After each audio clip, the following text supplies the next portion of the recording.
Timing is everything in sales. Most people will either rush into the pitch too early, or they'll immediately dive into deep emotions as soon as the prospect starts just spouting off and barfing up deep information at the beginning of the call. They'll get excited, you'll start explaining features and hope that the prospect sees the value because there's a very clear need, right? But here's the thing. Timing in sales is the most important thing about a call. Sometimes a prospect isn't ready to dive that deeply into the emotions yet, even if they bring them up. Sometimes a prospect isn't ready to be pitched yet on this call, even if they ask for it. There's no foundation of trust, there's no emotional depth, there's no real clarity on the logical problem or the expansion or the gap. And when that foundation of the call is weak, objections show up at the end. I need to think about it. I need to check with my partner. It's too expensive. Because see, those objections aren't random. They're signals that your discovery wasn't deep enough, that you didn't give enough time. You didn't do things in the proper order. Your timing was off. See, top sales reps know that the decision at the end of the call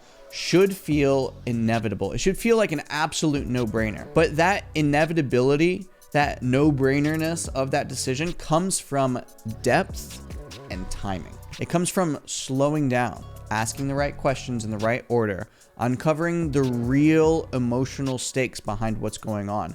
And when you build that level of clarity, the close no longer feels like any sort of convincing. It just feels like the natural next step. So stop rushing the call, earn the right to close first, because discovery, if done right, makes objections disappear before they even show up.